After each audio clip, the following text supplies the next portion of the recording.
الحمد لله نحمده ونستعينه ونستغفره ونعوذ بالله من شرور أنفسنا ومن سيئات أعمالنا. من يهده الله فلا مضل له ومن يضلله فلا هادي له، وأشهد أن لا إله إلا الله وحده لا شريك له، وأشهد أن محمدا عبده ورسوله أرسله بالحق بشيرا ونذيرا وداعيا إلى الله بإذنه وسراجا منيرا.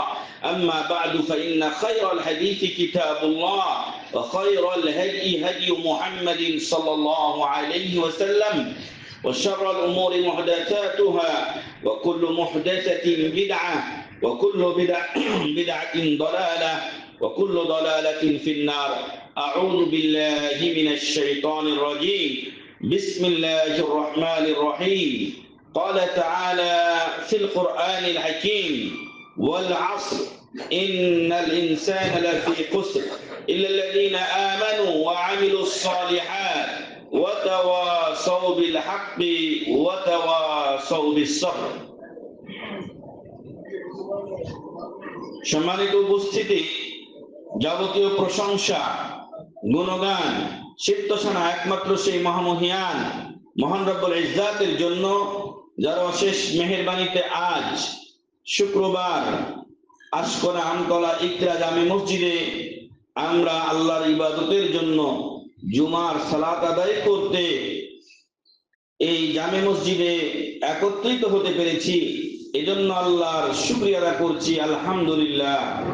সালাত ও সালাম বর্ষিত হোক সর্বকালের সর্বযুগের শ্রেষ্ঠ মানুষ সাইয়্যিদুল মুরসালিন, আমাদের জন্য উত্তম আদর্শ, অনুকরণীয় দৃষ্টান্ত প্রিয় হাবিব মুহাম্মদ সাল্লাল্লাহু আলাইহি ওয়াসাল্লামের উপরে।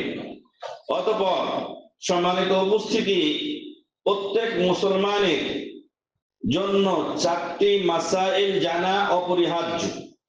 প্রত্যেক মুসলমানের জন্য চারটি মাসাইল জানা অপরিহার্য। সেই চারটি মাসাইল জানতে হবে এবং সে অনুযায়ী আমাদেরকে আমল করতে হবে। এই ব্যাপারে সৌদি উলামায়ে কিরাম আলাদাভাবে পুস্তিকা রচনা করেছেন। তো সেই বিষয়গুলো এবং তৎসংশ্লিষ্ট বিষয় নিয়ে আজকে আমরা আলোচনা করব ইনশাআল্লাহ। ওমা তৌফিকি ইল্লা বিল্লাহ। আসুন জেনে নেওয়া যাক যে কোন চারটি বিষয় প্রত্যেক মুসলমানের জন্য জানা আবশ্যক। এক নাম্বার হচ্ছে আল ইলম। এক নাম্বার হচ্ছে আল ইলম, জ্ঞান অর্জন করতে হবে। জ্ঞানের কোনো বিকল্প নেই। যে জাতি যত শিক্ষিত সে জাতি তত উন্নত। শিক্ষাই জাতির মেরুদণ্ড। যদি আমাদের মধ্যে শিক্ষা না থাকে তাহলে আমরা মূর্খ বলে পরিগণিত হব। আর এই জন্য ইসলাম শিক্ষার প্রতি ব্যাপক গুরুত্ব আরোপ করে মহান রব্বুল আলামিন এই আইয়ামে জাহিলিয়াতকে দূরীভূত করে সত্য কায়েম ও প্রতিষ্ঠা করার জন্য বিশ্বনবী মুহাম্মদ সাল্লাল্লাহু আলাইহি ওয়াসাল্লামের উপরে সর্বকালের সর্বশ্রেষ্ঠ যে আসমানি কিতাব নাযিল করেছিলেন সেটা হচ্ছে আল কোরআন। আর এই আল কোরআন নাযিল হয়েছে আমাদের প্রিয় হাবিব মুহাম্মদ সাল্লাল্লাহু আলাইহি ওয়াসাল্লামের উপরে। এবং প্রথম ওহী নাযিল হয়েছিল জাবালে নূরের হেরা গুহাতে। সেই হেরা গুহার প্রথম আয়াতটি কি ছিল? ইকরা বিসমি রাব্বিকাল্লাযী খালাক। ইকরা বিসমি রাব্বিকাল্লাযী খালাক। পড়ো তোমার প্রভুর নামে যিনি তোমাকে সৃষ্টি করেছেন।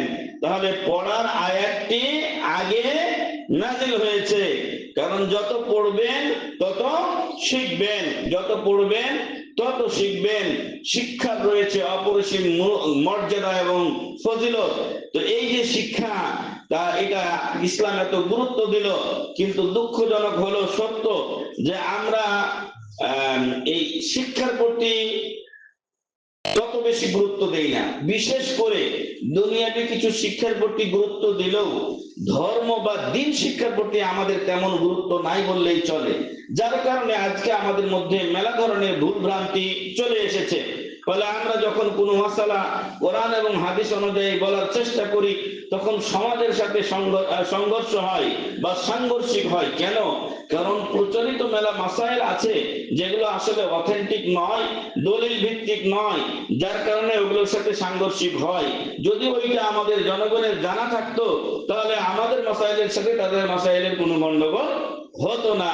তো আসুন এই শিক্ষাকে আমরা গুরুত্ব দেই।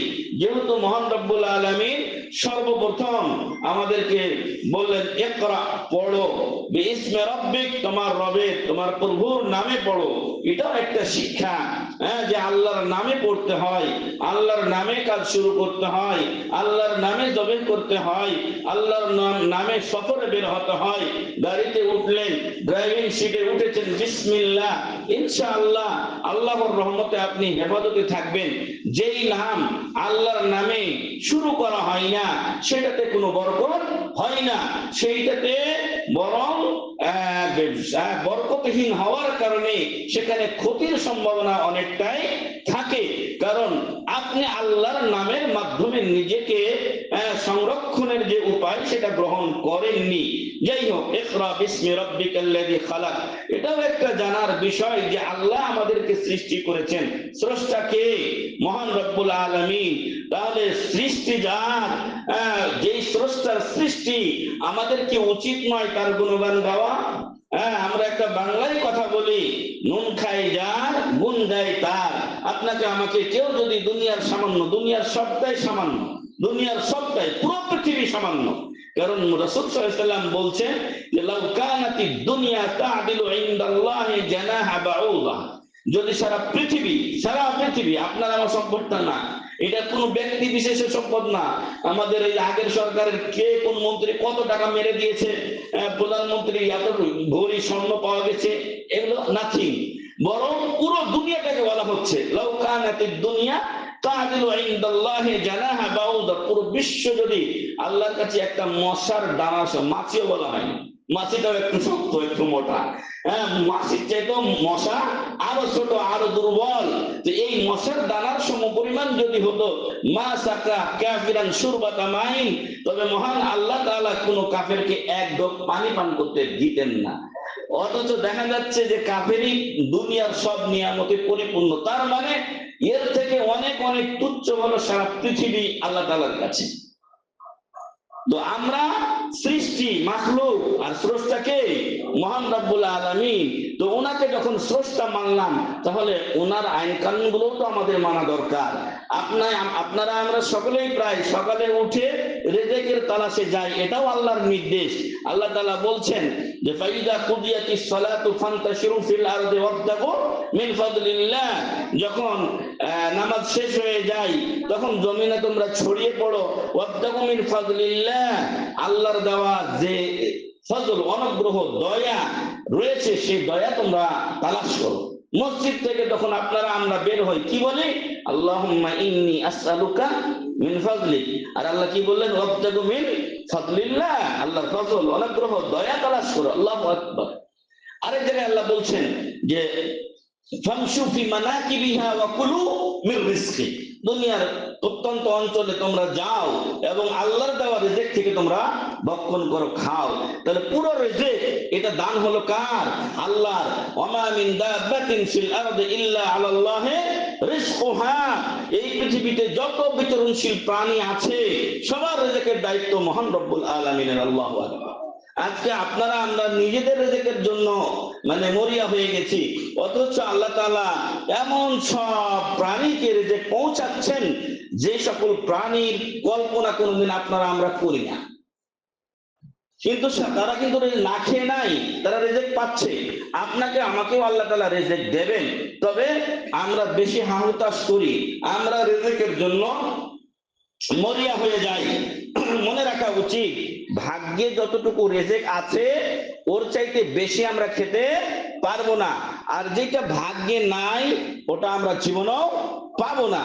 এই জন্য মহান রব্বুল আলামিন তিনি আমাদের স্রষ্টা, অতএব সৃষ্টি যার, গুণগান গাইবে তার, ইবাদত করবে তার। অতএব আসুন, যে মহান রব্বুল আলামিন বললেন ইকরা বিস্মি রাব্বিকাল্লাযী খালাক, পড়ো তোমার প্রভুর নামে যিনি তোমাকে সৃষ্টি করেছেন। সেই আল্লাহর নামে পড়ি, সেই আল্লাহর নামে কাজ শুরু করি, সেই আল্লাহ দেওয়া নিয়ামত ভোগ করে তারই আমি গুণগান গাই। আল্লাহ যেন আমাদেরকে সে তৌফিক দান করেন, আল্লাহুম্মা আমিন। বলছিলাম শিক্ষার কথা, তাহলে শিক্ষার প্রথম আয়াত আল্লাহ নাযিল করেছেন ইকরা বিস্মি রাব্বিকাল্লাযী খালাক, খালাকাল ইনসানা মিন আলাক, মানুষকে সৃষ্টি করেছেন জমাট রক্ত থেকে। এগুলোর ব্যাখ্যা করলে অনেক সময় লাগবে, আমি সেদিকে যাব না। তো এই যে জমাট রক্ত, আপনাদের আমাদের সৃষ্টি বেশ কয়েকটি স্তর পার হয়ে আমরা এই পর্যায়ে আসি। আমাদের এই যে মানুষের আল্লাহ তাআলা বর্তমান সময়ে যে সৃষ্টিটা করছেন সেটা হলো নারী পুরুষের মাধ্যমে। এছাড়াও আল্লাহর সৃষ্টি আছে। আল্লাহ তাআলা ঈসা আলাইহিস সালামকে সৃষ্টি করেছেন শুধু একজন নারী থেকে। আল্লাহ তাআলা আদমকে সৃষ্টি করেছেন মাটি থেকে। আল্লাহ হাওয়াকে সৃষ্টি করেছেন আদম থেকে। তো ফলে এইভাবে আল্লাহ আগে সৃষ্টি করেছেন। এর দ্বারা আল্লাহ কি বোঝাতে চাচ্ছেন? আল্লাহর জন্য কোনোটাই কষ্টকর নয়, কোনটা অসম্ভব নয়। আল্লাহ ওয়াইদা আরাদাল্লাহু শাইআন আন ইয়াকুলা লাহু কুন ফায়াকুন, আল্লাহ যদি কিছু করতে ইচ্ছা করেন বলেন যে হয়ে যাও, সাথে সাথে হয়ে যায়। তো মহান রব্বুল আলামিন আপনাদের আমাদেরকে সৃষ্টি করেছেন মা বাবার মাধ্যমে, পিতামাতার মাধ্যমে আমাদেরকে আল্লাহ এই পৃথিবীতে পাঠিয়েছেন। যখন একজন পিতা ও মাতার মিলন হয়, তারপরে আল্লাহ যদি তাদের ভাগ্যে সন্তান লিখেন ওই মিলনের মাধ্যমে, তাহলে এই শুক্র মায়ের গর্ভে 40 দিন নুতফা শুক্র আকারে থেকে যায়, বীর্য আকারে থেকে যায়। তারপরে 40 দিনে জমাট রক্ত, এই যে আলাক বলা হচ্ছে, জমাট রক্তে পরিণত হই। আপনারা আমরা সবাই এই স্তর পার করে এসেছি, কেউ এর থেকে খালি নই। এই 40 দিন পরে জমাট রক্ত থাকে, তারপরে সুম্মা ইয়াকুনু মুদগাহ, এরপরে গোশতের মাংসের টুকরায় আমরা পরিণত ছিলাম 40 দিন, 3 40 120, 4 মাস, 120 দিনে 4 মাস। এই 4 মাস পরে আমাদের কাছে আল্লাহ তাআলা ফেরেশতা পাঠান এবং 4টি জিনিস লিখে দেওয়া হয়। বিকাতবি রিজকিহি ওয়া আজালিহি, আপনার আমার রিজিক লিখে দেওয়া হয়, আপনাদের আমাদের আয়ু কতটুকু হবে সেটা লিখে দেওয়া হয়, আর ওয়া আমালিহি কি কাজ করব সেটাও লেখা হয়, ওয়া শাকিয়ুন আও সাঈদুন, আপনারা আমরা হতভাগা না দুর্ভাগা না সৌভাগ্যশীল হব সেটাও লিখে দেওয়া হয়, আর তার মাঝে রূহ ফুঁকে দেওয়া হয়।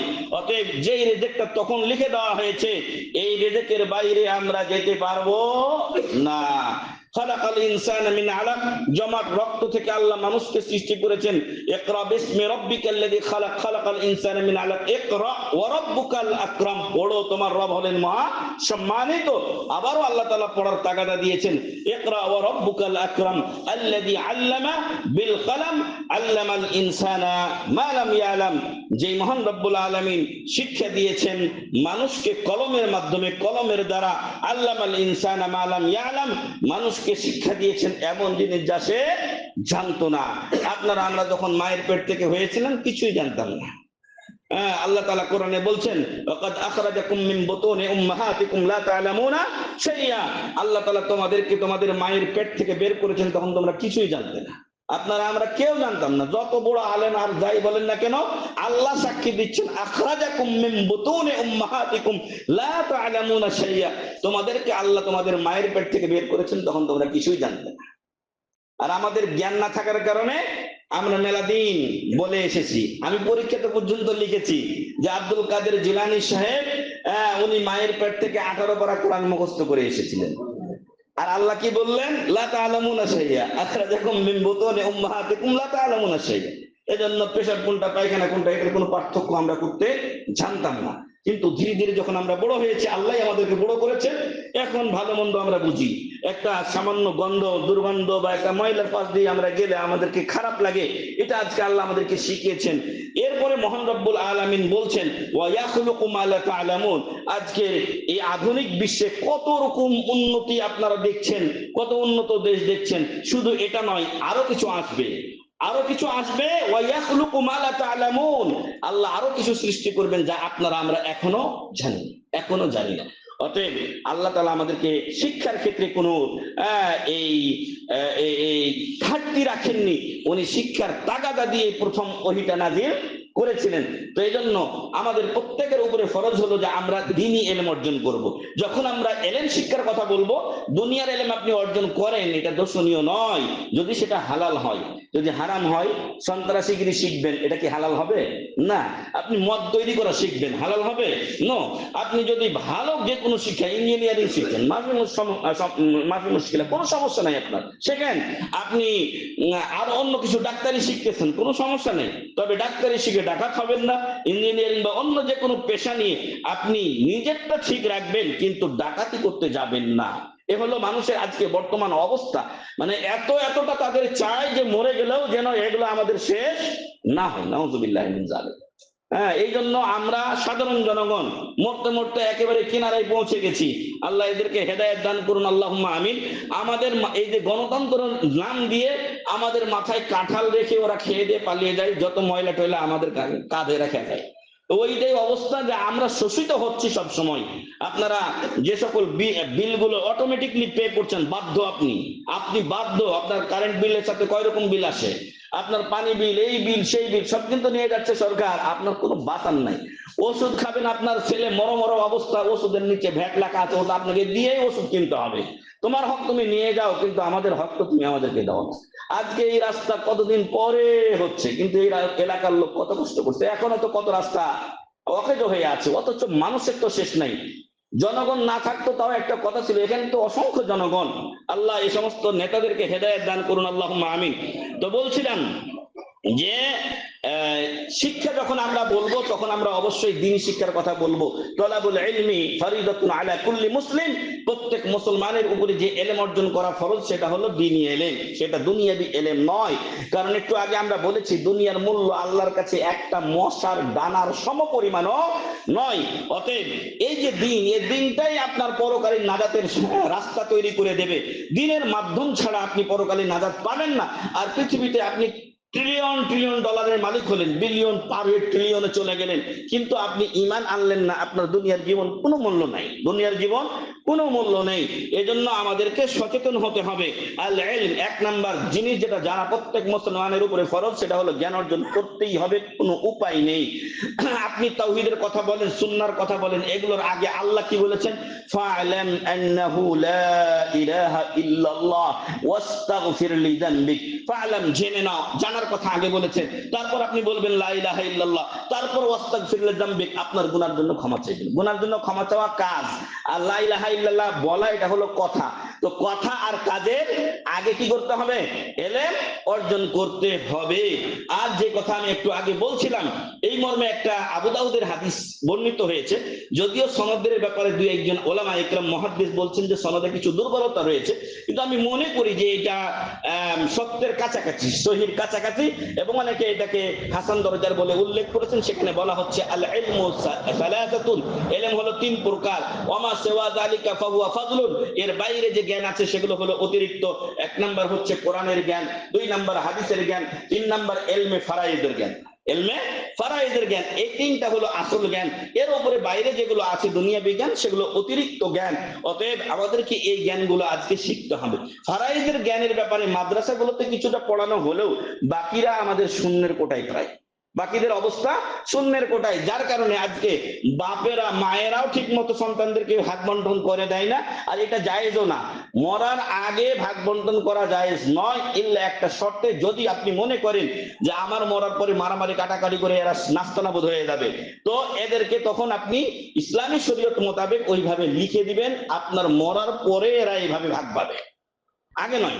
কারণ এমনও হতে পারে যে আপনি ভাগ করে দিলেন আজকে, পরে আপনার একটা ছেলে মারা গেল, একটা মেয়ে মারা গেল, এই মেয়েটা আপনার ভাগ পাবে না, অথচ আপনি ভাগ লিখেছেন। তো আল্লাহর বিধান পরিবর্তন হলো না? আল্লাহর বিধান পরিবর্তন হয়ে গেল।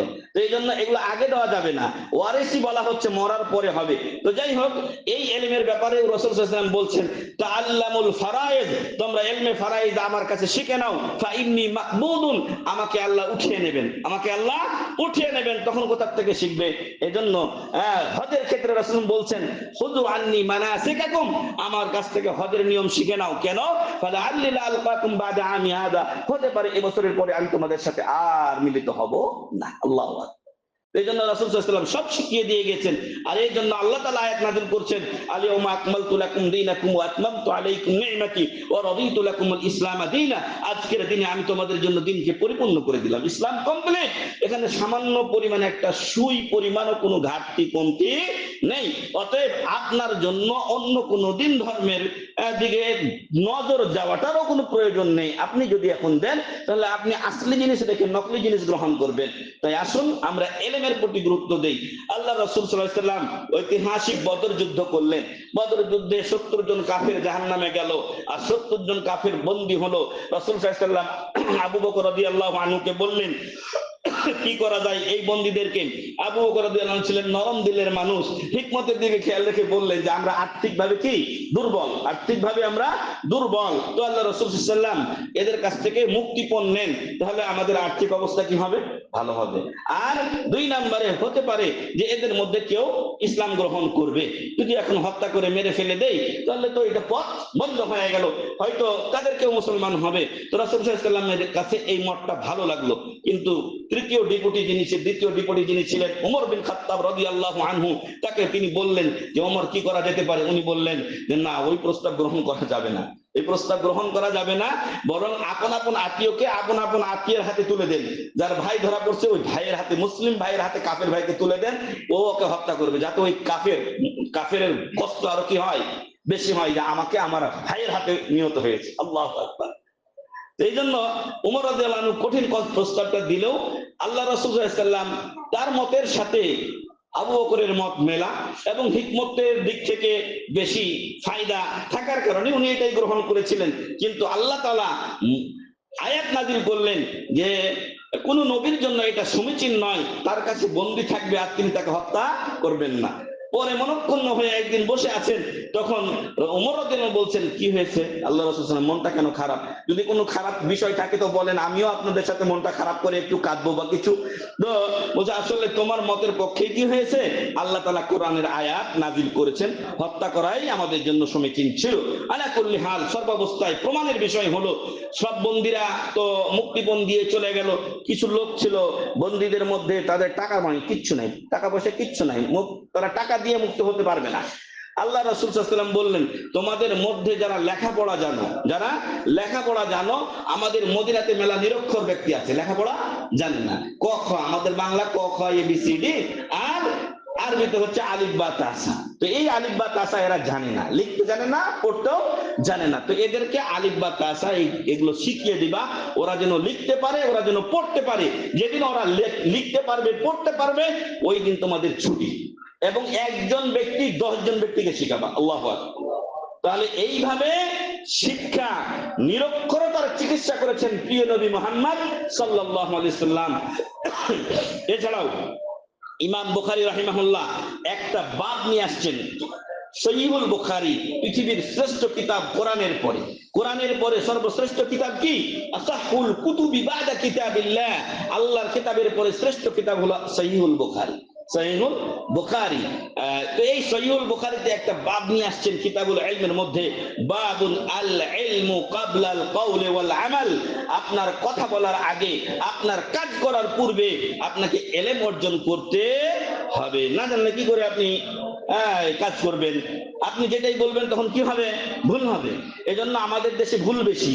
একটা লোক নামাজ পড়তো না, বাপ মারা গেছে, বোন মারা গেছে, কেউ মারা গেছে, আবেগী হয়ে এখন সে নামাজ পড়তে চায়। তো নামাজ পড়তে হলে নামাজ তো শিখতে হবে, ওযু করতে হলে ওযু তো শিখতে হবে। না, ও আর না শিখে গতানুগতিক এসে মসজিদে শুরু করছে, অন্য 10 জনকে যেভাবে দেখছে ওইভাবেই সে শুরু করেছে।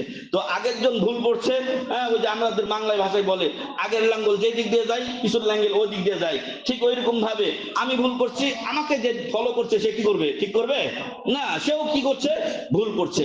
তো এই জন্য সম্মানিত উপস্থিতি, আল্লাহ ইমাম বুখারী রাহিমাহুল্লাহ বলছেন আল ইলমু ক্বাবলা আল কওলি ওয়াল আমাল। কথা ও কাজের পূর্বে আপনাকে ইলম অর্জন করতে হবে। আল্লাহ রাসূল আরেকটা হাদিসে বলছেন যে মান কানা ইউমিনু বিল্লাহি ওয়াল ইয়াউমিল আখির ফালইয়াকুল খাইরান আও লিয়াসমুত। তোমাদের মধ্যে যে আল্লাহ ও পরকালে বিশ্বাসী হয় ভালো কথা বলবে, না হলে যেন সে চুপ থাকে। কারণ চুপ যদি না থাকে তাহলে গুনাহ হবে, গুনাহ হবে। আমরা এখন চুপ থাকি না, আমরা ভালো বলি না অনেক সময়, আর আমরা চুপও থাকি না, কি হয় আমাদের? গুনাহ হয়। আপনাকে নিয়ে আমি কথাবার্তা বলি, আপনি আমাকে নিয়ে বলেন, আর একজনকে নিয়ে আমরা 5 জন মিলে মত্ত আছি, আমাদের নেকি হচ্ছে না গুনাহ? গুনাহ হচ্ছে। এগুলো পরিহার করতে হবে আমাদেরকে, এটাও একটা এলেম। তো যাই হোক, এলেমের গুরুত্ব অপরিসীম। আর যারা এলেম অর্জন করে তাদের মর্যাদা বাড়িয়ে দেন কে? মহান রব্বুল আলামিন। তিনি বলছেন ইয়ারফাইল্লাহুল্লাযীনা আমানু মিনকুম ওয়াল্লাযীনা উতুল ইলমা দারাজাত। তোমাদের মধ্যে যারা ঈমান এনেছে, যাদেরকে এলেম দেওয়া হয়েছে, তাদের মর্যাদা মহান আল্লাহ বৃদ্ধি করে দেন। সুবহানাল্লাহ। দ্বিতীয়ত, আল্লাহ রাসূল সাল্লাল্লাহু আলাইহি ওয়াসাল্লাম একাধিক হাদিস বলছেন। তিনি একটা হাদিসে বলেছেন, সহিহ বুখারী বা মুসলিমে রয়েছে, সম্ভবত মুসলিমে আছে, যে মান সালাকা তরিকান ইয়ালতামিসু ফীহি ইলমান সাহালাল্লাহু লাহু বিহি তরিকান ইলাল জান্নাহ। যে এমন একটা রাস্তা ধরলো, যে রাস্তায় সে ইলম অর্জন করতে চায়। কি উদ্দেশ্য?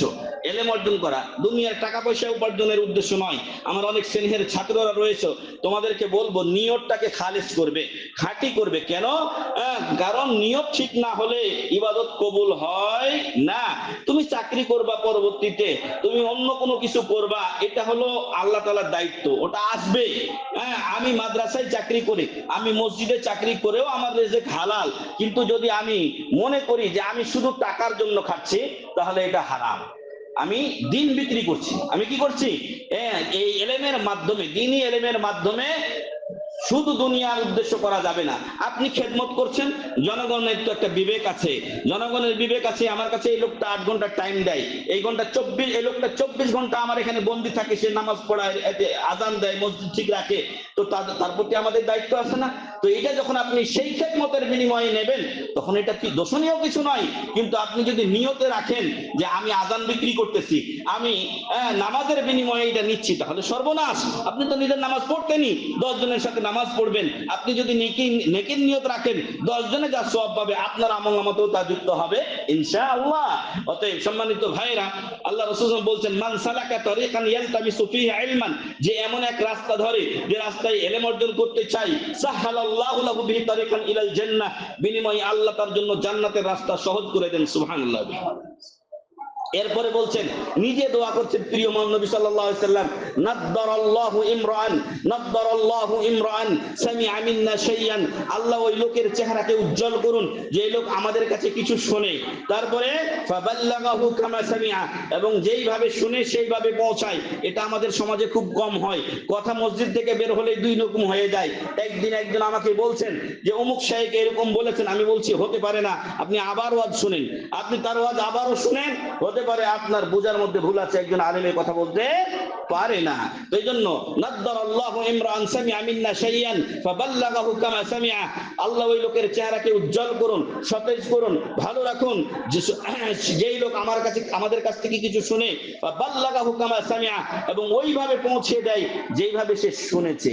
ফারুব্বা মুবাল্লাগিন আও আমিন সামিইন, কারণ অনেক সময় আপনি শুনে ওই ভাইকে বলেছেন, ওই ভাই মনে রেখেছে, আপনি ভুলে গেছেন, এমন হতে পারে। অতএব আল্লাহ রাসূল সাল্লাল্লাহু তার জন্য দোয়া করেছেন। আল্লাহ রাসূল সাল্লাল্লাহু আলাইহি ওয়াসাল্লামকে মহিলারা পর্যন্ত একদিন এসে বললেন, হে আল্লাহ রাসূল সাল্লাল্লাহু আলাইহি ওয়াসাল্লাম, পুরুষেরা যখন তখন আপনার কাছে আসে আর দ্বীনি ইলম অর্জন করতে পারে, প্রশ্ন করতে পারে, জিজ্ঞাসা করতে পারে। আমরা নারী জাতি, আমাদের বাড়িতে বাসাতে কাজ থাকে, সবসময় আসতে পারি না, পর্দা পুশিদার বিষয় রয়েছে। ফাজআল লানা ইয়াওমান নাতাআল্লামু ফীহি ইনদাক, আর একদিন আমাদের জন্য তাহলে আপনি দিন নির্ধারণ করে দেন, ওই দিন আমরাই আসবো, কোনো পুরুষ এখানে আসবে না, আপনি আমাদেরকে সেদিন শেখাবেন, আর আমাদের যত প্রশ্ন আছে আপনাকে করে আমরা জেনে নেব। আল্লাহ রাসূল সাল্লাল্লাহু আলাইহি ওয়াসাল্লাম তাদের জন্য একটা দিন নির্ধারণ করে দিলেন, ওই দিন আল্লাহ রাসূল সাল্লাল্লাহু আলাইহি ওয়াসাল্লাম তাদেরকে শেখাতেন। এখন আমাদের সমাজে বাড়িতে বাড়িতে মহিলা তালিম হয়, এটা জায়েজ নয়। আয়েশা রাদিয়াল্লাহু আনহার মতো কোনো মুহাদ্দিসা ছিলেন না, 2210টি হাদিস বর্ণনা করেছেন। কোন বাড়িতে গিয়ে উনি ওয়াজ করতে গিয়েছিলেন আপনাদের জানা আছে কি? আর এখনকার যে তালিমি বৈঠক হয়, এ তো ফাদাইল আমল আর ইত্যাদিতে ভরা, আর কত যে কি ভেজাল, আর কত যে কি গীবত, আল্লাহু আলাম। আমাদের মনীয় শিরোমণিগণ যারা হয়তো স্পষ্ট করে জান্নাতের কথা না আসলেও তাদের ব্যাপারে, অনেকের ব্যাপারে জান্নাতের কথা এসেছে, জান্নাতের কথা আয়েশার ইঙ্গিতে এসেছে, তারাও কোনোদিন অন্যের বাড়িতে গিয়ে এই তালিম করেননি। তারা আলিমের কাছ থেকে শিখেছেন এবং অন্যের কাছ থেকে তারা জেনেছেন, কিন্তু এইভাবে বাড়িতে বাড়িতে যাওয়া এটা ইসলামী কোনো বিধান নয়। সালাফদের থেকে এটা পাওয়া যায় না। সালফে সালেহিনের অনুসরণের মধ্যেই আমাদের জন্য কি রয়েছে? উত্তম আদর্শ রয়েছে। তো বলছিলাম যে মহিলারা পর্যন্ত শিক্ষার জন্য একটা দিন চেয়ে নিয়েছিলেন রাসূল সাল্লাল্লাহু আলাইহি ওয়াসাল্লামের কাছে। এজন্য আমরা যখন মহিলাদের জুমার সালাতে, মহিলাদের যখন সালাতের ব্যবস্থা করলাম আলাদাভাবে, তারা পর্দা পুরুষদের সাথে, পেশাব পায়খানা তাদের আলাদা, সবকিছু আলাদা। দুঃখজনক হলো সত্য, আমাদের বন্ধুরা আমাদেরকে বলছে সালাফিরা মসজিদে নারীদেরকে ভোগ করতে চাই। নাউযুবিল্লাহি মিন যালিক। হাদাহুমুল্লাহ, আল্লাহ এদেরকে হেদায়েত দান করুন। অথচ আল্লাহ রাসূল সাল্লাল্লাহু আলাইহি ওয়াসাল্লাম বলেছেন লা তামনাউ ইমা আল্লাহি মাসাজিদাল্লাহ, আল্লাহর বান্দীদেরকে মসজিদে আসতে বাধা দিবে না। এটাও একটা জ্ঞানের কথা। মসজিদে আসতে বাধা দেওয়া যাবে না, তবে মসজিদে পর্দা পর্দার ব্যবস্থা থাকতে হবে, মহিলা ব্যবস্থা থাকতে হবে। ব্যবস্থা না থাকলে বেপর্দা করে নিয়ে আসা চলবে না। কোন মহিলা আতর মেখে সুগন্ধি মেখে মসজিদে আসবে চলবে না। মহিলার ব্যবস্থা আলাদা থাকতে হবে, সেপারেট থাকতে হবে। পেশাব পায়খানার ব্যবস্থা সেপারেট থাকতে হবে। মহিলা বেপর্দা হয়ে মসজিদে আসতে পারবে না। আজকালকে মহিলাদের মধ্য থেকে বেশিরভাগ এই কুসংস্কারমূলক কথাবার্তা, ভুল ত্রুটি এগুলো বের হয়। কেন বের হয়? কারণ আপনারা বিভিন্ন জায়গায় তো কিছু শুনে নেন, কিন্তু ওই মা বোনেরা তো আর সেগুলো শুনতে পান না। এজন্য তাদেরও শিক্ষার ব্যবস্থা আমাদেরকে করতে হবে। সত্যটা জানা যেমন পুরুষের দায়িত্ব, পুরুষের আরেকটা দায়িত্ব কর্তব্য হচ্ছে যে সে তার মেয়েকে, তার মাকে, তার বোনকে, তার স্ত্রীকে সঠিক শিক্ষা দেবে। মহান রব্বুল আলামিন যেন আমাদেরকে এর উপরে আমল করার তৌফিক দান করেন, আল্লাহুম্মা আমিন। উমর বিন খাত্তাব রাদিয়াল্লাহু আনহুর মতো ব্যক্তিত্ব, তিনি বলছেন আমার একজন আনসারী সাহাবী ছিলেন, উমর কি মুহাজির, উমর কি মুহাজির, আর তার একজন আনসারী বন্ধু ছিলেন। তো এখন দুইজনে মিলে বললেন যে যদি দুইজনই চলে যায় তাহলে রাসূল যে কথাগুলো বলবেন ওগুলো তো আর পাবো না। অতএব আমরা এক কাজ করি, একদিন তুমি থাকবা রাসূলের কাছে, আর একদিন আমি থাকবো রাসূলের কাছে। তুমি যেদিন থাকবা ওই দিন তুমি ওইগুলো লিখে নেবা, ওইগুলো শিখে নেবা, আর আমি আসলে আমাকে বলে দিবা। আর আমি যেদিন থাকবো ওইগুলো আমি শিখে নেব, আর তুমি যখন আসবে তখন আমি তোমাকে ওইগুলো বলে দেবো। এইভাবে পালা করে তারা ইলম অর্জন করছেন। আল্লাহু আকবার, সুবহানাল্লাহ। আর আজকে আপনাদের আমাদের কি অবস্থা? ছাত্ররাও আমাদের মনে করছে, আমি শিক্ষক, ইসলামী শিক্ষা ও সংস্কৃতি দক্ষিণখানের শিক্ষক আমি, আমার ছাত্ররা মনে করছে যে ওস্তাদরা এত পেরেশানি দেয়, এত চাপ দেয়। বাবা একদিন বুঝবি, যখন বড় হবি, আমার জায়গায় যখন আসবি, তখন হাহালাদ্রি যেন তোকে না করতে হয়। ওই জন্য এখন থেকে ভালো শিক্ষা অর্জন করতে হবে এবং পরিশ্রম করতে হবে। মান জাদ্দা ওয়াজাদা, যে পরিশ্রম করে সে পায়, কিন্তু অলসতা করলে কেউ কিছু শিখতেও পারে না, করতেও পারে না। আসুন আমরা শিক্ষার গুরুত্ব দেই। এই শিক্ষার বিষয়টি আমি এখান থেকে শেষ করতে চাই। এক নাম্বার, তাহলে এলেম অর্জন করতে হবে। দুই নাম্বার, আপনি যখন এলেম অর্জন করলেন, এলেম নিয়ে বসে থাকবেন নাকি? না, এলেম নিয়ে বসে থাকা যাবে না। যে এলেম কোরআন এবং হাদিস সে আপনি অর্জন করেছেন, সেই এলেম অনুযায়ী আপনাকে আমল করতে হবে। সেই এলেম অনুযায়ী কি করতে হবে? আমল করতে হবে। কারণ আমল ছাড়া এলেমের কোনো মূল্য নেই। আপনারা জানেন ইবলিস ছিল কানা মিনাল জিন, জিনদের অন্তর্ভুক্ত ছিল। তার এলেমের কারণে আল্লাহ তাকে ফেরেশতাদের সাথে একসাথে করে দিয়েছেন। ওই দলে ফেরেশতা করে দেননি, জিনেরই অন্তর্ভুক্ত, কিন্তু তাকে তাদের সাথে রেখেছিলেন। কেন? তার এলেমের কারণে। আপনারা জানেন আল্লাহ রাসূল সাল্লাল্লাহু আলাইহি ওয়াসাল্লাম আবু হুরায়রা রাদিয়াল্লাহু আনহুকে একদিন বাইতুল মাল পাহারা দেওয়ার জন্য দায়িত্ব দিয়েছিলেন, এবং উনি একজন চোরকে ধরে ফেললেন। তো চোর কাকুতি মিনতি করলো যে আমাকে ছেড়ে দাও, আমাকে ছেড়ে দাও, আমার ফ্যামিলি পরিবার আছে, আমি গরিব মানুষ। একদিন ছেড়ে দেওয়া হলো। রাসূল সাল্লাল্লাহু আলাইহি ওয়াসাল্লাম বললেন তোমার চোরের অবস্থা কি? ফজরের সময় বললেন যে ও তো এরকম কাকুতি মিনতি করেছিল, আমি তাকে ছেড়ে দিয়েছি। বলছেন রাসূল সাল্লাল্লাহু আলাইহি ওয়াসাল্লাম সাইয়ারজি, সে আবার ফিরে আসবে, সে আবার ফিরে আসবে। এইভাবে তিনবার।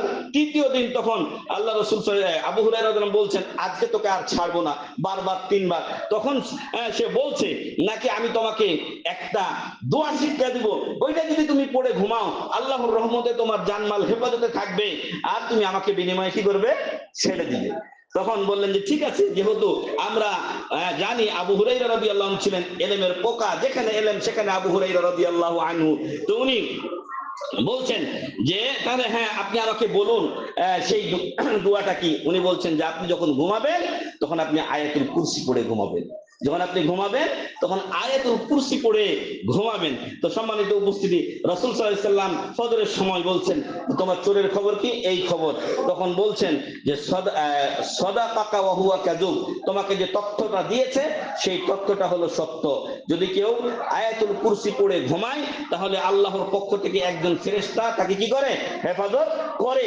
তো কিন্তু সে কাযুব, সে হলো মিথ্যাবাদী, সে হলো মিথ্যাবাদী। তো ইবলিস, এই ইবলিসের কথাটা আমি কেন বলেছি? সে তো বড় জ্ঞানী ছিল, কিন্তু আল্লাহ তাআলা যখন তাকে বললেন উসজুদু লি আদামা ফাসাজাদু ইল্লা ইবলিস, আদমকে সাজদা করো, সবাই সাজদা করেছিল, কে করেনি? ইবলিস করে নাই। ফলে তার জ্ঞান ছিল কিন্তু আমল করে নাই। জ্ঞান থাকলে চলবে না, জ্ঞান অনুযায়ী কি করতে হবে? আমল করতে হবে। আপনারা জানেন যে আল্লাহ রাসূল সাল্লাল্লাহু আলাইহি ওয়াসাল্লামের চাচা আবু তালেব, আল্লাহ রাসূল সাল্লাল্লাহু আলাইহি ওয়াসাল্লামের চাচা আবু তালেব ইসলামের জন্য অনেক কিছু করেছিলেন, কিন্তু কালেমায়ে তাওহীদ লা ইলাহা ইল্লাল্লাহ মুহাম্মাদুর রাসূলুল্লাহ পড়েন নাই। ফলে তার এই কাজগুলো কোনো উপকারে আসে নাই। অতএব এলেম হলেই হবে না, এলেমের সাথে সাথে আমলও থাকতে হবে। আর যদি আমল না থাকে তাহলে আমাদের পরকালে নাজাতের কোনো উপায় থাকবে না। আপনারা জানেন মানুষ যখন মারা যায় তখন তিনটি জিনিস তার সাথে যায়। একটা হচ্ছে তার আত্মীয় স্বজন, একটা হচ্ছে তার টাকা পয়সা, আর একটা হলো তার আমল। ফায়ারজু ইসনান, দুটো জিনিস ফিরে আসে। কোনো আত্মীয় কি কবরে যায়?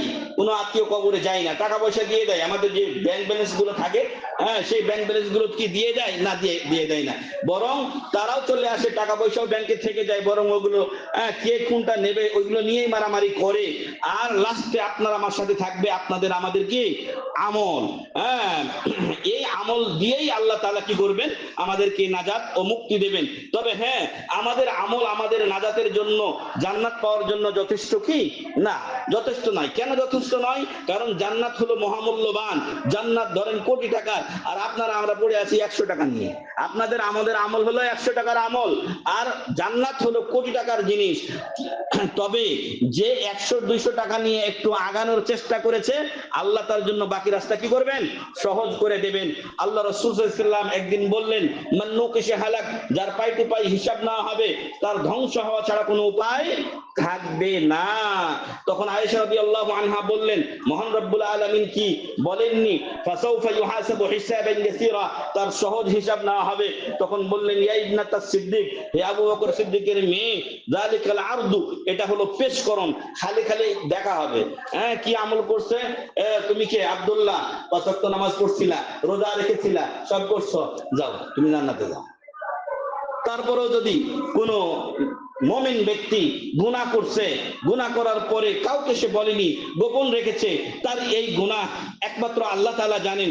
আর কিয়ামতের দিন আল্লাহ তাকে কাছে ডেকে নেবেন, অমুক আব্দুর রহমান, অমুক তুমি অমুক দিন এই সময় এই গুনাহটা করেছিলে। মুমিন বান্দা বলবে, আল্লাহ হ্যাঁ করছিলাম, লজ্জিত আমি, এটা করছিলাম, হ্যাঁ করছি, এটা করছিলাম।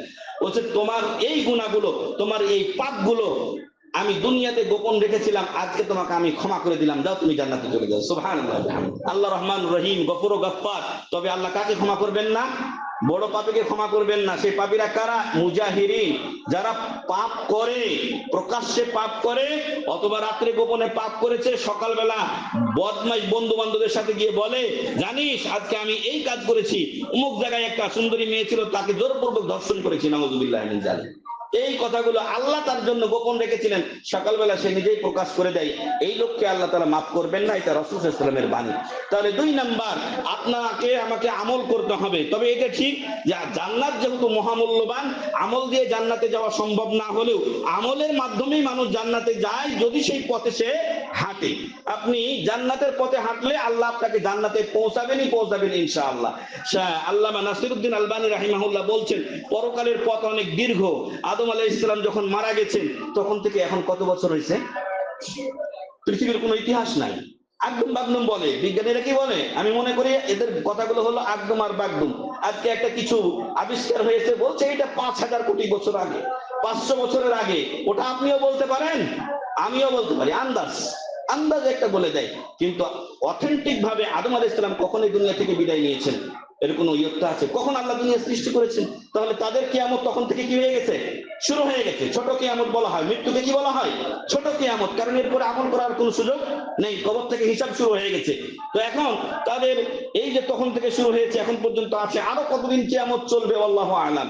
তো ইমাম আলবানী রাহিমাহুল্লাহ বলছেন যে পরকালের পথটা অনেক লম্বা দীর্ঘ, তুমি কোন পর্যন্ত পৌঁছেছো এটা বড় কথা নয়, কিন্তু তুমি রেলগাড়ির লাইনে আছো কিনা, রাস্তার লাইনে তুমি আসো কিনা, তাহলে এটাই হলো বড় কথা। তুমি বয়স পাইছো মাত্র 20, কিন্তু তুমি লাইনে ছিলা, তাহলে এই লাইন ইনশাআল্লাহ তোমাকে জান্নাতে পৌঁছে দিবে। আল্লাহ আমাদেরকে সৎ আমল করার তৌফিক দান করুন, আল্লাহুম্মা আমিন। আমাদের দেশে অসৎ আমল মেলা আছে, সুন্নাহ বহির্ভূত যত কাজ, যত ভালো মনে করেন না কেন সেটা সৎ আমল নয়। সুন্নাহ মোতাবেক আমাদের আমল হতে হবে। আপনারা জানেন আমাদের আমলগুলো আল্লাহর কাছে কবুল হওয়ার জন্য 1 নম্বরে ইখলাস লাগবে। ইবাদতটা একমাত্র আল্লাহর জন্য হতে হবে।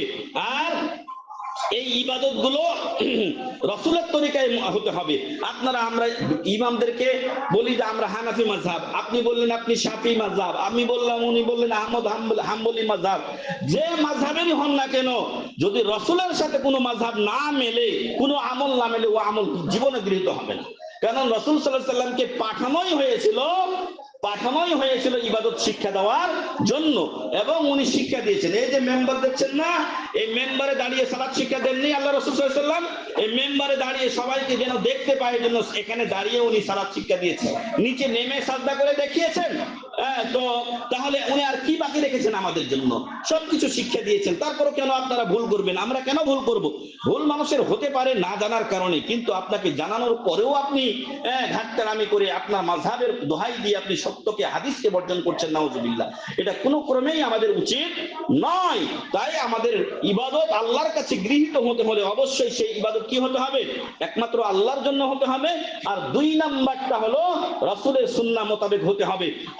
আমরা যখন দেশে ছিলাম, যেহেতু মাদ্রাসা মুহাম্মদিয়া আরাবিয়া যাত্রাবাড়িতে পড়া একটু সেহেতু আমরা যে দেশের যে পরিবেশটা, এই পরিবেশে হানাফি আর সালাফি আহলে হাদিস এবং হানাফি একটা কাটকাট ভাব এখনো রয়েছে। যারা এই দেশের পড়া তারা কিন্তু এইরকমই থাকে। কিন্তু আমরা যখন মদিনাতে গেলাম, আল্লাহু আকবার, তাদের মাঝে মুতাদিল একটা ভারসাম্যতা আমরা দেখতে পেলাম, এবং 4 ইমামকে তারা সমানভাবে শ্রদ্ধা করেন। 4 ইমামকে তারা সমানভাবে শ্রদ্ধা করেন, কারো কথার প্রতি তাদের গোঁড়ামি নেই।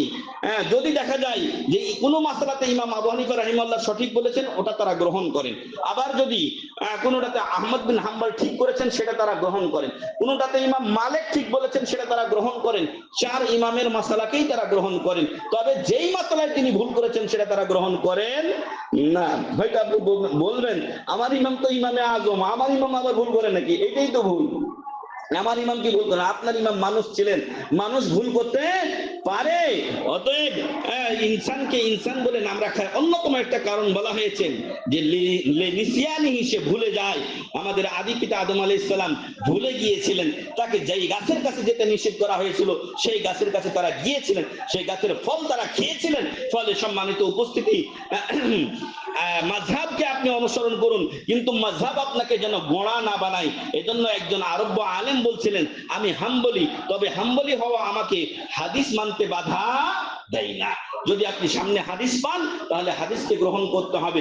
ইমাম আবু হানিফা রাহিমাহুল্লাহ নিজে বলে গেছেন যে ইযা রাআইতুম কালামানা ইউখালিফু কিতাবাল্লাহ, যদি আমাদের কথা দেখো আল্লাহর কিতাব বিরোধী, ফাতরুকুহু ফিল জিদার, সেটা দেওয়ালে নিক্ষেপ করিও, আর ওই হাদিস কোরআনকে গ্রহণ করিও। এর চাইতে স্বর্ণের অক্ষরের লেখা কোনো বাণী হতে পারে? অথচ আমাদের ভাইরা বুঝতে চায় না, আমাদের মসজিদ জবরদখল করে আগুন লাগিয়ে দেয়, আবার আমাদেরকে গোমরা পথভ্রষ্ট, আমাদেরকে দেহবাদী বলে। আরে আশ্চর্য, আপনারা আল্লাহর আকার কেন অস্বীকার করছেন? আল্লাহর আকারকে এজন্যই তারা অস্বীকার করে। আল্লাহ নিরাকার কেন বলে? কারণ তারা যখনই আল্লাহর আকারের চিন্তা করে, তখন তারা মানুষের একটা আকার চিন্তা করে। চিন্তা করে কি, যে আল্লাহর আকার যদি আমি স্বীকার করি, তাই মানুষের সাথে কি হয়? মিলে যায়। আমরা এটা বলি না। আল্লাহ বলছেন লাইসা কামিসলিহি শাই, আল্লাহর মতো কোনো কিছু নেই। ওয়া হুয়াস সামিউল বাসীর, আল্লাহ শুনেন এবং দেখেন। আল্লাহর গুণ আছে, আল্লাহর সিফাত আছে, আল্লাহর আকার আছে। আল্লাহটা আল্লাহর মতো, মানুষেরটা মানুষের মতো। 10 মাস 10 দিন বা 9 মাস 10 দিন যাই বলেন না কেন, মায়ের পেটে দুইটা জমজ ছেলে একসাথে থেকে আসলো, এরপরে যখন হয় দুইটা কি একরকম হয়? তো এটা একরকম হয়। তো এটা যদি মাখলুক না হয় তাহলে আপনি খালেকের সাথে মাখলুকের কি করে মিল খুঁজতে যান? আল্লাহর সাথে বান্দার কখনোই তুলনা করা যাবে না। আল্লাহ আল্লাহর মতো, মানুষ মানুষের মতো।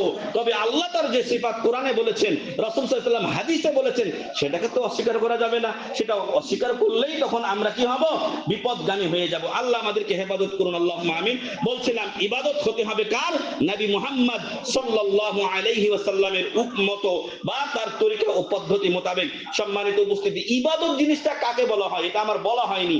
ইবাদত এর সংজ্ঞা অনেক ওলামায়ে কেরাম অনেক ভাবে দিয়েছেন, তবে সকল ওলামায়ে কেরামের কাছে যেই সংজ্ঞাটা সবচাইতে ভালো সেটা হলো ইমাম ইবনে তাইমিয়া রাহিমাহুল্লাহর সংজ্ঞা। তিনি বলছেন যে ইবাদত হলো ইসমুন জামিউন লিকুল্লি মা ইউহিব্বুহুল্লাহু ওয়া ইয়ারদাহু মিনাল আকওয়ালি ওয়াল আমালি আয-যাহিরা ওয়াল বাতিনা। এই ইবাদত হলো প্রকাশ্য ও অপ্রকাশ্য কথা এবং কাজের সমষ্টি, যেগুলো আল্লাহ তাআলা পছন্দ করেন এবং তাতে কি হন? সন্তুষ্ট হন। যে কথা ও কাজের সমষ্টিকে আল্লাহ তাআলা পছন্দ করেন, তাতে তিনি সন্তুষ্ট হন এবং সেগুলোকে তিনি ভালোবাসেন, সেই বিষয়ের সামঞ্জস্য, সার কথা, সার নির্দেশকে বলা হয় ইবাদত। সেই কাজ প্রকাশ্য হতে পারে, কথাটা প্রকাশ্য হতে পারে, অপ্রকাশ্য হতে পারে। এগুলো হলো ইবাদত। ইবাদত ঠিক রাখতে হবে। তাহলে 1 নাম্বার ইলম অর্জন করব, 2 নাম্বার ইলম অনুযায়ী কি করব? আমল করব, 3 নাম্বার এবার কাজ শেষ নাকি? এবার কাজ শেষ নয়, এবার কাজ বাড়লো আরো। সেই কাজটা হলো আদ-দাওয়াতু ইলাইহি। আদ-দাওয়াতু ইলাইহি, যখন আপনি নিজে আমল করলেন, যদি তাই হতো তাহলে আর ইসলাম পাওয়া লাগতো না আমাদের। যদি নিজে আমল করে শেষ হয়ে যেত তাহলে ইসলাম পাওয়া আমাদের লাগতো না। হ্যাঁ, বরং 3 নাম্বার কাজ হলো আবশ্যিক কাজ, সেটা হলো ইসলামের পথে মানুষকে দাওয়াত দেওয়া। আপনি হক জেনেছেন, হক আমল করেছেন, হক বাস্তবায়ন করেছেন, এখন আপনাদের আমাদের দায়িত্ব হলো এই পথে মানুষকে কি করা? দাওয়াত দেওয়া। আল্লাহ তাআলা কোরআনে বলছেন, উদউ ইলা সাবিলি রাব্বিকা বিল হিকমাতি ওয়াল মাউইযাতিল হাসানা। তুমি তোমার রবের পথে আহ্বান করো মানুষকে হিকমত সহকারে, মানে যেই কথাটা যখন যেভাবে বলা দরকার সেখানে বলো, আর যেখানে বলা দরকার নাই স্টপ করো। সব জায়গায় সব কথা বলতে হবে এমনটা না। কিছু জায়গাতে লিখনে দিয়ে দাওয়াতি কাজ করতে হয়, কিছু জায়গায় বক্তব্য দিয়ে বলতে হয়, কিছু জায়গায় চুপ থাকাটাই শ্রেয়। সেখানে আপনি চুপ থাকেন, উদউ ইলা সাবিলি রাব্বিকা বিল হিকমাতি ওয়াল মাউইযাতিল হাসানা, এবং উত্তম উপদেশ দিয়ে, নসিহত দিয়ে তুমি দাওয়াতি কাজ করো। ওয়াজাদিলহুম বিল্লাতি হিয়া আহসান। ঝগড়া যদি লেগে যায় তাহলে তো একটা আয়াত সূরা নিসার আপনার 59 নম্বর আয়াত বলা হয়েছে যে 79 নম্বর আয়াতে, ফাইন তানাযাতুম ফি শাইইন ফারুদ্দুহু ইলাল্লাহি ওয়ার রাসূল। যখন তোমরা কোনো বিষয়ে ঝগড়ায় লিপ্ত হবে তখন সেটা আল্লাহ ও রাসূলের দিকে ফিরিয়ে দেবে, কোরআন ও হাদিসের দিকে ফিরিয়ে দেবে। এখন ঝগড়া হলে ঝগড়াতে যেন কোনো গালিগালাজ না হয়, ঝগড়াতে যেন বেফাস মন্তব্য না হয়, বরং আপনি আপনার দলিল দিয়ে কথা বলবেন, আমি আমার দলিল দিয়ে কথা বলবো। তাহলে দাওয়াতি কাজটা একটা অপরিহার্য বিষয়, এটা আমাদেরকে করতেই হবে। আর যারা দাওয়াতি কাজ করে তারা কাদের কাজ করে? তারা নবীদের কাজ করে। নবীদের কাজ কি ছিল? আল্লাহর দ্বীনের পথে মানুষকে কি করা? আহ্বান করা। আল্লাহ কোরআনে বলছেন, ওয়ালাকাদ বাআসনা ফি কুল্লি উম্মাতির রাসূলা। আমি প্রত্যেক উম্মতের কাছে একজন করে রাসূল প্রেরণ করেছি। কেন? আনি ইবুদুল্লাহ, যাতে তোমরা সবাই আল্লাহর ইবাদত করো, ওয়াজতানিবুত তাগুত, এবং তাগুত থেকে বিরত থাকতে পারো। অতএব আপনি যখন দাওয়াতের কাজ আঞ্জাম দিবেন, আপনি নবীদের কাজ আঞ্জাম দিলেন, আপনি শ্রেষ্ঠ মানুষদের কাতারে নিজেকে কি করলেন? শামিল করলেন। সূরা ফুসসিলাত সম্ভবত 32 বা 33 নম্বর আয়াতে আল্লাহ বলছেন, ومن أحسن قولا ممن دعا إلى الله وعمل صالحا وقال إنني من المسلمين। ওই লোকের চাইতে উত্তম কথা ও উত্তম বাণী কার হতে পারে? যে ব্যক্তি মানুষকে দ্বীনের পথে আহ্বান করে। ওমান আহসান কাওলাম মিম্মান দাআ ইলা আল্লাহ, মানুষকে দ্বীনের দিকে আল্লাহর পথে আহ্বান করে। ওয়া আমিলা সালিহা, আমি খালি ডাকলাম নিজে আমল নাই এমনটি নয়, এটা চলবে না, আমাকেও সৎ আমল করতে হবে।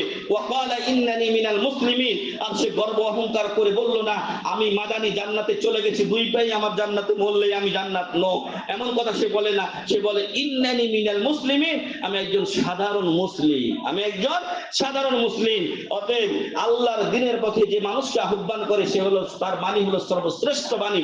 অতএব সে যদি আমল ঠিক রাখতে পারে সে শ্রেষ্ঠ মানুষ ইনশাআল্লাহ। তাহলে কয়টা কাজ হলো? 1 নাম্বার ইলম অর্জন করা, 2 নাম্বার ইলম অনুযায়ী আমল করা, 3 নাম্বার আদ-দাওয়াতু ইলাইহি, এ পথে মানুষকে আহ্বান করতে হবে। এবার 4 নাম্বার কাজ হলো যখন আপনি দাওয়াত দিতে যাবেন তখন এই দাওয়াতের পথটা একটু কষ্টকর। এটা লাল গালিচা বিছানো নয়, এটা কাঁটা বিছানো।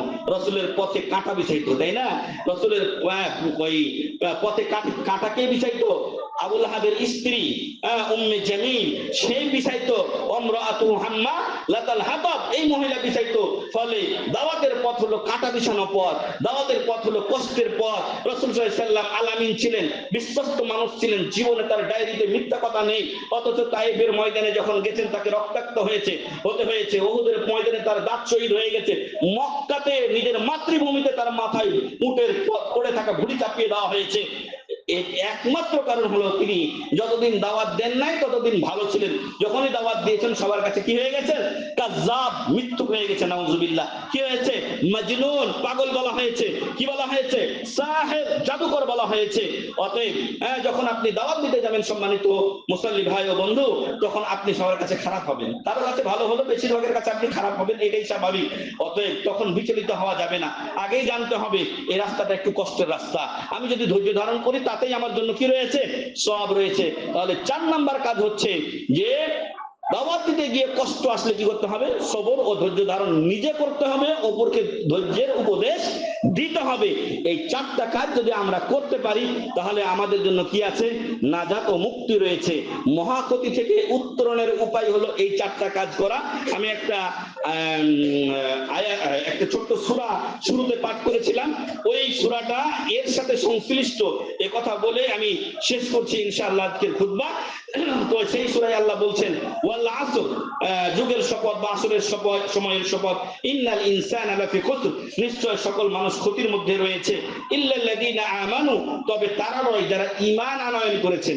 ঈমানের সাথে ইলম সংশ্লিষ্ট রয়েছে, কারণ ঈমান কখন আনে? যখন সে জানে যে আল্লাহ এক, অদ্বিতীয়, তখনই তো সে ঈমান আনে। তো ইল্লাল্লাযীনা আমানু, তারা ক্ষতিগ্রস্ত নয় যারা ঈমান আনয়ন করে। ওয়া আমিলুস সালিহাত, সৎ কাজ করে। আর সৎ কাজ কখন হবে? যখন নবীর তরিকায় এটা হবে।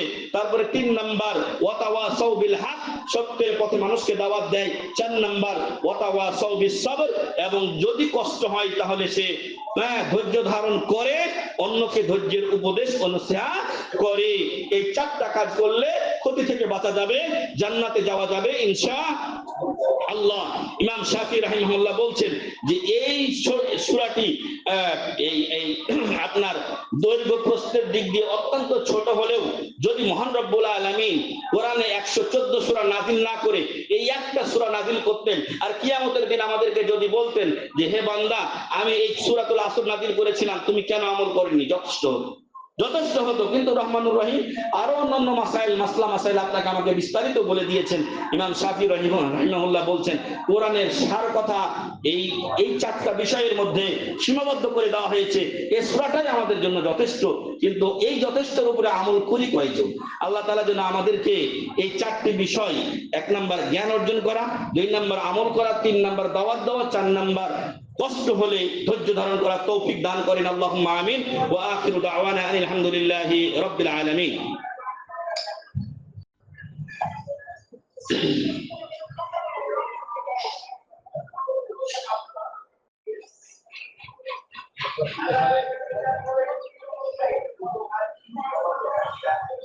আলহামদুলিল্লাহ ওয়াসসালাতু ওয়াসসালামু আলা রাসূলিল্লাহ, আম্মা বা'দ।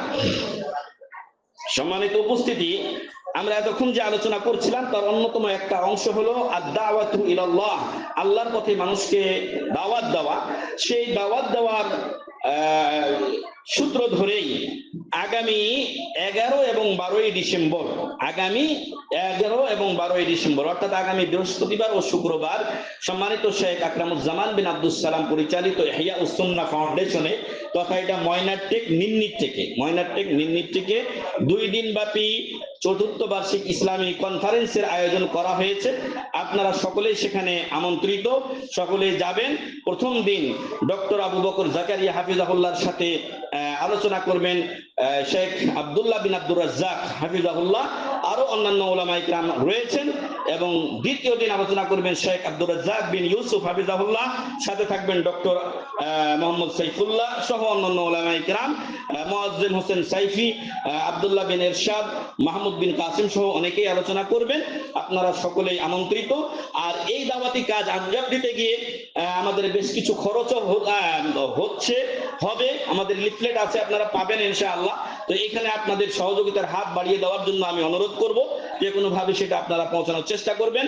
আল্লাহ তাআলা আমাদেরকে দ্বীনের জন্য কবুল করে নিন, আল্লাহুম্মা আমিন। মহান রব্বুল আলামিন আপনাদের আমাদেরকে ভালো রাখুন, হেফাজতে রাখুন, আল্লাহুম্মা আমিন। মহান রব্বুল আলামিন যেন আমাদেরকে যে আলোচনা আজকে করলাম তার উপরে আমাকে এবং আপনাদের সবাইকে আমল করার তৌফিক দান করেন, আল্লাহুম্মা আমিন। আল্লাহ তাআলা যেন আমাদের অসুখ বিসুখ বালা মুসিবত সবকিছু দূর করে দেন, আল্লাহুম্মা আমিন। আল্লাহ যেন আমাদের দেশে সুখ ও শান্তি দান করেন, আল্লাহুম্মা আমিন। অন্যায়, অশ্লীলতা, বেহায়াপনা, জুলুম, অত্যাচার সব যেন আমাদের দেশ থেকে আল্লাহ দূর করে দেন, আল্লাহুম্মা আমিন। মহান রব্বুল আলামিন আমাদের দেশ নিয়ে যারা চক্রান্ত করে ওদের চক্রান্তে ওদেরকে ধ্বংস করে দাও, আল্লাহুম্মা আমিন।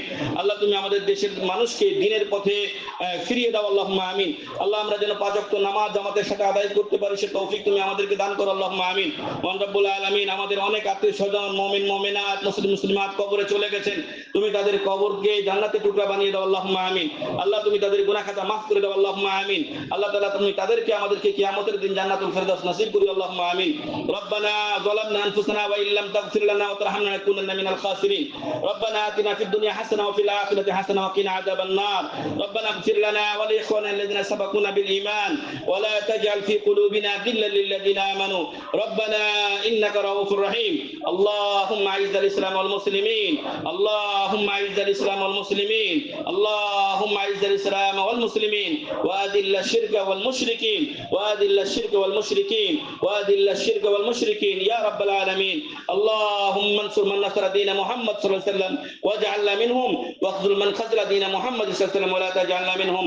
ইবাদাল্লাহ রাহিমাকুমুল্লাহ, ইন্নাল্লাহা ইয়া'মুরুকুম বিল আদলি ওয়াল ইহসান ওয়া ইতা'i যিল কুরবা ওয়া ইয়ানহা আনিল ফাহশাই ওয়াল মুনকার ওয়াল বাগyi ইয়া'iদুকুম লা'আল্লাকুম তাযাক্কারুন ওয়া লাযিকরুল্লাহি তাআলা ওয়া আউলা ওয়া আযza ওয়া জাল্লা ওয়া হুয়া আকবার ওয়াল্লাহু ইয়া'লামু মা তাসনাউন ওয়া কুমু ইলা সালাতিকুম ইয়ারহামুকুমুল্লাহ।